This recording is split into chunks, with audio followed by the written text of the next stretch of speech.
Hello everyone, welcome back to my channel. Today we are going to discuss unit 2 of class 11, that is structure of atom. We have already complete series 1. Today we are going to discuss the next topic, that is charge to mass ratio of electron. किस तरह से J Thomson ने charge और मास का ratio दिया था, तो हम ये डिस्कस करने जा रहे हैं। उन्होंने 1897 में ब्रिटिश फिजिसिस्ट है जे थॉमसन, उन्होंने मेज़र किया था ratio of electric charge which is denoted by E to the mass of electron, that is E by mass of electron. अगर हम किसी चार्ज, इलेक्ट्रिक चार्ज और मास दोनों को मेज़र करते हैं, इनकी रेशो को मेज़र करते हैं, तो उसकी वैल्यू क्या होगी, ये जे थॉमसन ने दी थी 1897 में, by using the cathode ray tube and applying electrical and magnetic field perpendicular each other. उन्होंने इलेक्ट्रिक और मैग्नेटिक फील्ड को परपेंडिकुलर रखा और उसके बेस्ड पर इन्होंने इसकी वैल्यू दी. Thomson argued that the amount of deviation of the particles from their path in the presence of electric और मैग्नेटिक फील्ड डिपेंड्स ऑन. उन्होंने कुछ पॉइंट्स दिए कि जब उन्होंने इस वैल्यू को निकाला तो उनको इलेक्ट्रिक और मैग्नेटिक फील्ड जो किस चीज़ के ऊपर डिपेंड करता था और वो किस तरह से जो है डेविएशन होती थी. तो सबसे पहले पॉइंट इन्होंने दिया है the magnitude of the negative charge on the particle. अगर पार्टिकल का जो नेगेटिव चार्ज होगा तो उसका मैग्नीट्यूड क्या होगा उस पार्टिकल पर, दैट इज़ ग्रेटर. अगर नेगेटिव चार्ज है तो क्या होगा, चार्ज जो होगा वो क्या होगा, बड़ा होगा, ग्रेटर होगा, greater charge, greater the magnitude of the charge on the particle means वो ग्रेटर उसका क्या होगा, मैग्नीट्यूड होगा. Greater is the interaction with the electric और मैग्नेटिक फील्ड. अगर नेगेटिव चार्ज है पार्टिकल पर तो उसका मैग्नीट्यूड भी चार्ज पर क्या होगा, ज़्यादा होगा, और उसका इंटरेक्शन जो होगा इलेक्ट्रिक और मैग्नेटिक फील्ड के साथ में वो भी ज़्यादा होगा, जिसकी वजह से क्या होगी, डिफ्लेक्शन ज़्यादा होगी. तो हम इस फर्स्ट पॉइंट से यही समझते हैं कि नेगेटिव चार्ज होगा तो always greater interaction between electric और magnetic field and greater deflection, that is greater value of the magnitude of charge. And second point is the mass of the particle, lighter the particle greater the deflection. किसी particle का जितना मास कम होगा उतनी ही ज़्यादा उसकी क्या होगी, डिफ्लेक्शन होगी. Next is the strength of electric और magnetic field. Deflection of electrons from its original path increases with the increase in the voltage across the electrode और the strength of the magnetic field.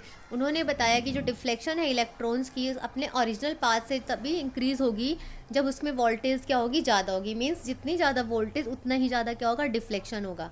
तो हमने 3 point समझे. हमने पढ़ा कि अगर negative charge होगा इलेक्ट्रॉन का, तो इलेक्ट्रॉन की जो नेगेटिव चार्ज है उस पर कितना ज़्यादा ग्रेटर मैग्नीट्यूड होगा तो उसमें डिफ्लेक्शन भी उतनी ही ज़्यादा होगी और इंटरेक्शन भी उतना ही ज़्यादा होगा. सेकेंड पॉइंट से हमने समझा जितना कम मास होगा उतना ही ज़्यादा डिफ्लेक्शन होगा. और थर्ड पॉइंट हमारा आया था कि जो डिफ्लेक्शन होगी इलेक्ट्रॉन्स की अपने ओरिजिनल पाथ से वो ज़्यादा होगी. कब बढ़ेगी, जब उसमें वोल्टेज क्या होगी, ज़्यादा होगी.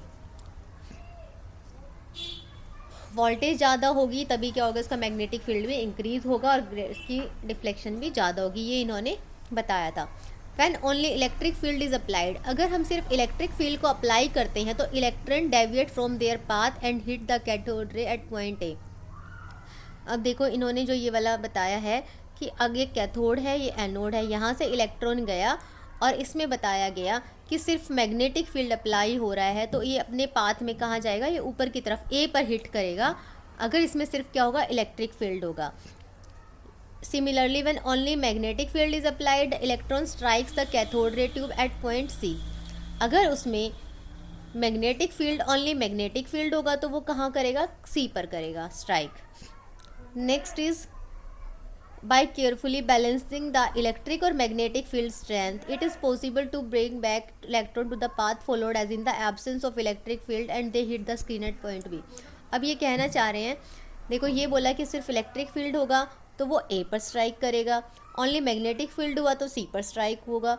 लेकिन अब दोनों मैग्नेटिक और इलेक्ट्रिक फील्ड अगर दोनों बैलेंसिंग मोड में है तो वो स्ट्रेट जाकर वापस हिट करके वापस आ सकता है. और उसके साथ में उन्होंने बोला कि अगर ये दोनों होंगे ही नहीं, ना ही इलेक्ट्रिक फील्ड है और ना ही मैग्नेटिक फील्ड है, तब भी ये क्या करेगा, स्ट्राइक करके वापस आ जाएगा। ये इन्होंने एक्सपेरिमेंट से बताया।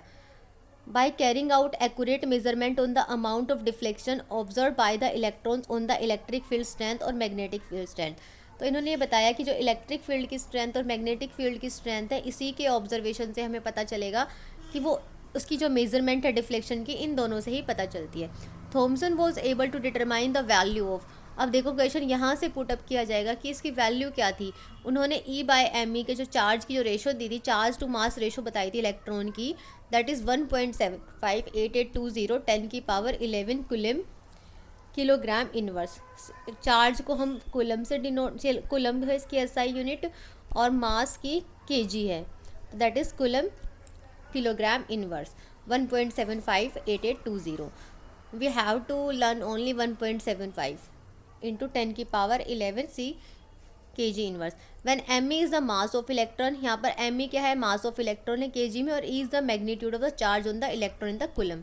ठीक है, मैग्नीट्यूड है चार्ज का, जिसको हम C से कुलम से डिलीट करते हैं। जो इलेक्ट्रॉन्स है वो ऑलवेज क्या होते हैं, नेगेटिवली चार्ज होते हैं। The charge on electron is -E, ये इन्होंने बताया था।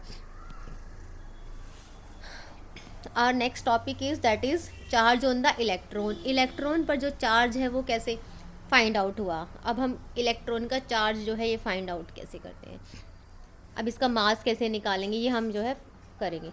R.A. मिलिकन जो साइंटिस्ट थे, devised a method known as oil drop experiment. उन्होंने ऑयल ड्रॉप एक्सपेरिमेंट किया that between 906 to 14 to determine the charge on the electron. उन्होंने क्या किया, इस ऑयल ड्रॉप एक्सपेरिमेंट से, किसके लिए, आपसे क्वेश्चन आएगा कि ऑयल ड्रॉप एक्सपेरिमेंट क्यों किया गया, तो इससे क्या डिटरमाइन किया गया, the charge on the electrons, electrons का चार्ज डिटरमाइन करने के लिए। He found that the charge on the electron to be 1-1.6 into 10⁻19 coulomb. The present value accepted vector charge is -1.602 into जिस ये वाली वैल्यू जो हमें दी गई है। और मास जो है इलेक्ट्रॉन का was determined by combining these results with Thomson's value. इस वाली रेशो से मास निकाला गया। जब यहाँ पर E की वैल्यू जो है, इलेक्ट्रॉन की वैल्यू कितनी रखी गई, 1.6002 इंटू 10⁻19 और E/me 1.75 ये आई, तो इससे क्या आ गया, मास ऑफ इलेक्ट्रॉन जो है फाइंड आउट हो गया हमारा, दैट इज़ 9 इंटू 9.1 लिख सकते हैं इंटू 10⁻31। ये हमारा मास ऑफ इलेक्ट्रॉन है। और ये कैसे किया, Millikan experiment, oil drop experiment से। अभी हम देख लेते हैं ये ऑयल ड्रॉप एक्सपेरिमेंट क्या था, जो बॉक्स में बना हुआ है। इस मेथड में जो ऑयल की ड्रॉप्स थी वो किसके फॉर्म में, एक मिस्ट, मतलब एक ऊपर से मिस्ट की फॉर्म में डाली गई, प्रोड्यूस बाय द एटोमाइज़र, एक एटोमाइज़र से प्रोड्यूस की गई और एंटर की गई किसी एक छोटे पार्टिकल से। मान लो एक बोतल है, बोतल के अंदर हम जो है एक होल कर लेते हैं उसकी कैप में, वहाँ से एटोमाइज़र मान लेते हैं, वहाँ से हमने क्या कि ऑयल की ड्रॉप को डाला, वो डाउनवर्ड मोशन में गई, ये नीचे की तरफ गई। उसके बाद टेलीस्कोप से इनको देखा गया माइक्रोमीटर आईपीस की तरह। फिर जैसे ये नीचे की तरह गिरने लग रही थी, जो ड्रॉप्स जो थी ऑयल की जैसे से नीचे जा रही थी, तो Millikan was able to measure the mass of the oil droplets. तो उन्होंने क्या किया, मेज़र कर लिया। The air inside the chamber was ionized by passing a beam of X ray. और वहाँ पर जो एयर थी वो एयर जो है कैसे डाली गई, आयोनाइज्ड कैसे की गई, एक्सरे जो है रेज की गई। हम जो डायग्राम है इसमें देखेंगे किस तरह से है। उसके बाद जो electric charge on the oil droplet was acquired by the collision. जैसे से गैस का जो है कॉलिजन हो रहा था, वैसे वैसे जो है ऑयल ड्रॉप के ऊपर कोई चार्ज आने लग रहा था। जब ये फॉल हुई, चार्ज जो है ऑयल जो ड्रॉपलेट्स है, या तो वो कम, उसकी वैल्यू कम हो रही थी, या वो आगे की तरफ बढ़ रही थी, या वो स्टेशनरी अपनी जगह पर ही रुकी हुई थी, या तो ऊपर की तरफ आ रही थी या नीचे की तरफ आ रही थी, या अपनी जगह पर ही रही थी। ये किसके ऊपर डिपेंड करे, ये चार्ज के ऊपर, कि ऑयल की जो ड्रॉप है उस पर कौन सा चार्ज आया है, कौन सी पोलैरिटी है और कितनी स्ट्रेंथ है, कितनी वोल्टेज अप्लाई की गई है उस प्लेट के ऊपर। केयरफुली जो है हम measuring the effects of electric field, कितना इलेक्ट्रिक फील्ड स्ट्रेंथ है जब ऑयल ड्रॉप जो है मूव कर रही है। तो मिलिकन ने ऐसे उन्होंने बताया कि जो मैग्नीट्यूड है चार्ज, इलेक्ट्रिक चार्ज को क्यू से डिनोट करते हैं, और जो ऑयल की ड्रॉप है उस पर ऑलवेज क्या था, इंटीग्रल, जिसको हम बोलते हैं Q equals to NE। N is the integral multiple, मतलब N की वैल्यू 1 भी हो सकती है, 2 भी हो सकती है, 3 भी हो सकती है। अब देखो यहाँ पे जो ये एक्सपेरिमेंट दिया हुआ है, यहाँ से था कि एक कंटेनर, जैसे एक कंटेनर ले ली, यहाँ पे एक प्लेट है, यहाँ से ऑयल ड्रॉपलेट्स जो है, जो एटोमाइज़र मतलब एक जिसको हम ये लैब में यूज़ करते हैं ना एटोमाइज़र, यहाँ से हमने क्या की ऑयल की ड्रॉप, जिसको हम ड्रॉपर भी बोलते हैं, ऑयल की ड्रॉप जो है यहाँ से भेजी गई इस हॉल से, और यहाँ पे ये चार्ज प्लेट है प्लस की, और नीचे वाली जो चार्ज प्लेट है वो किसकी है, माइनस की। ये प्लस वाली है और ये माइनस वाली है, ठीक है। अब यहाँ से टेलीस्कोप से देखा गया कि किस तरह से जो ऑयल की ड्रॉप आ रही है। यहाँ स्मॉल होल था यहाँ प्लेट के, यहाँ पे यहाँ इसमें कैप में, यहाँ से एक्सरे जो है, एक्सरेज जो है भेजी गई जो आयोनाइजेशन के लिए। अब यहाँ पे जब ऑयल की ड्रॉप आ रही है, देखो नीचे की तरफ जा रही है ऑयल ड्रॉप, तो इस एक्सपेरिमेंट से पता चला कि जो ऑयल ड्रॉप है उस पर कौन सा चार्ज आया है, या तो ऑयल ड्रॉप जो है वहीं ऊपर ही रह गई है, या ऑयल ड्रॉप नीचे रह गई है, या वो मूव ही नहीं कर रही है, अपनी जगह पर फिक्स है। तो यहाँ से उनको पता चला, और इसी तरह उन्होंने जो है चार्ज जो इसका जो है मास जो है फाइंड आउट किया।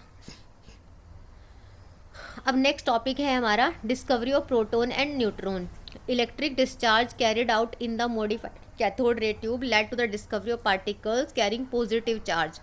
जो पॉजिटिव चार्ज थे उनको क्या बोला गया, कैनाल रेज बोलते हैं। जब कैथोड रे एक्सपेरिमेंट था, जो पॉजिटिव चार्ज आ रहा था, तो उन्होंने क्या बोला इसको, साइंटिस्ट ने, कैनाल रेज। उस टाइम पे गोल्डस्टीन जो थे उन्होंने बताया था इन कैनाल रेज के बारे में। जो कैरेक्टरिस्टिक्स थी इन पॉजिटिव चार्ज पार्टिकल्स की वो लिस्टेड है। Unlike cathode rays, the positively charge particle depends upon the nature of present in the cathode ray tube. देखो जो कैथोड रेज थी उसमें जो पॉजिटिव चार्ज पार्टिकल थे वो तो क्या करते हैं, वो डिपेंड करते हैं किसके ऊपर, कि जो कैथोड रे एक्सपेरिमेंट जो हमने किया था इसमें पॉजिटिव और नेगेटिव चार्ज था। Cathode that is negatively charge, anode that is positively charge. Cathode doesn't depend on the nature of the gas but anode depend on the nature of the gas. इसका मतलब जो positive charge particles है वो कैसा nature है वो उसके ऊपर डिपेंड करते हैं, बट एनोड जो पार्टिकल्स थे, मतलब एनोड जो रेज थी जिसमें नेगेटिव पार्टिकल्स थे, वो डिपेंड नहीं करते थे कि इसके कंटेनर के अंदर कौन सी गैस है। तो क्वेश्चन हमारे यहाँ से आएगा कि कैथोड रेज डिपेंड करती हैं या नहीं करती हैं तो नेचर ऑफ गैस पे। तो कैथोड रेज जो है डिपेंड नहीं करती, बट कैनाल रेज डिपेंड करती हैं। These are simply the positively charge gases ion. The charge to the mass ratio of the particles is found to depend on the gas from which this originate. जो positive है तो जो charge और मास की ratio है वो भी क्या कर रही थी, उसके ऊपर डिपेंड कर रही थी। Some of the positively charge particles carry a multiple fundamental unit of, देखो किसी के ऊपर n की वैल्यू 1 थी, किसी के ऊपर 2 थी, किसी के ऊपर 3 थी। और जो बिहेवियर था इन पार्टिकल्स का मैग्नेटिक और इलेक्ट्रिक फील्ड में वो अपोजिट था जो इलेक्ट्रॉन के केस में जो है देखा गया था। The behaviour of these particles in the magnetic और electric field is opposite to the observed for electron और कैथोड रेज। जैसे वो इलेक्ट्रॉन या कैथोड रेज जो बिहेव कर रही थी उससे बिल्कुल जस्ट अपोजिट बिहेवियर जो है प्रोटॉन का था। तो जो स्मॉलेस्ट और लाइटेस्ट पॉजिटिव आयंस होते हैं उनको जो ऑब्टेन किससे किए गए, हाइड्रोजन से, that is was called proton. तो हमसे जो क्वेश्चन पूछा जाएगा वो होगा कि जो स्मॉलेस्ट और लाइटेस्ट पॉजिटिव आयंस है वो कहाँ से ऑब्टेन किए गए हैं, दैट इज फ्रॉम हाइड्रोजन, जिनको हम प्रोटॉन नाम देते हैं। This positively charge particles was characterised in 1919 में। Later a need was felt for the presence of electric neutral particle. पहले इनके पॉजिटिव के बारे में आया, फिर न्यूट्रल पार्टिकल की भी जरूरत पड़ी जिसको हमने न्यूट्रॉन बोला। तो न्यूट्रॉन की डिस्कवरी किसने की थी, चैडविक में। प्रोटॉन की डिस्कवरी में जो नाम आता है वो आता है रदरफोर्ड का हमारी बुक में। दीज बट लेकिन जो कैनाल रेज थी वो गोल्डस्टीन ने दी थी। These particles was discovered by Chadwick 1932 में। कौन से particle, that is neutron. By bombarding a thin sheet of beryllium. कौन सी शीट पर किया गया, बेरिलियम शीट पे। किसके द्वारा, अल्फा पार्टिकल्स। क्वेश्चन यहाँ से आता है कि जो न्यूट्रॉन की चैडविक ने न्यूट्रॉन के बारे में बताया, तो जो बम्बार्डिंग थी जो थिन शीट्स की वो किसकी थी, बेरिलियम की थी। बाय अल्फा पार्टिकल्स के through when electrically neutral particles having a mass slightly greater than that of the proton was emitted। जो इलेक्ट्रिकल जो न्यूट्रल पार्टिकल्स है उनका जो मास है वो थोड़ा सा क्या था, ग्रेटर था, किससे, प्रोटॉन से, जो एमिट हो रहा था। He named these particles as neutrons. उन्होंने इसका नाम क्या रखा, न्यूट्रॉन्स। द इम्पोर्टेंट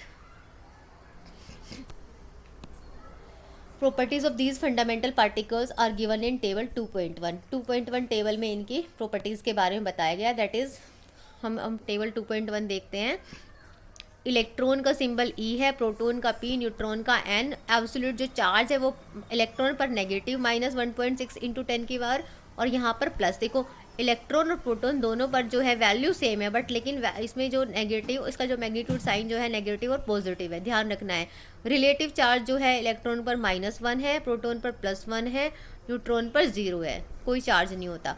मास जो है 9.1 है, इलेक्ट्रॉन का 10 की पावर -31। देखो सबसे कम मास जो है इलेक्ट्रॉन का है, वैल्यू हमें देखने में ज़्यादा लग रही है, लेकिन जो नेगेटिव जो पावर है वो नेगेटिव में किसकी है, इलेक्ट्रॉन की। जिसकी पावर नेगेटिव में ज़्यादा होती है वो सबसे छोटी, उतनी ही छोटी वैल्यू होती है। प्रोटॉन की वैल्यू जो है 1.672 -27 है 10 की पावर। तो प्रोटॉन की वैल्यू जो है एज़ कम्पेयर, प्रोटॉन का मास जो है एज़ कम्पेयर टू इलेक्ट्रॉन ज़्यादा है, और प्रोटॉन से भी ज़्यादा स्लाइटली। देखो 1.6 यहाँ पर 72 है और यहाँ पर 7493 है, स्लाइटली, यही बोला गया था कि slightly greater than the proton. This is ये मास पर यूनिट जो है इलेक्ट्रॉन की 0.0054 है, 1.00727, 1.008।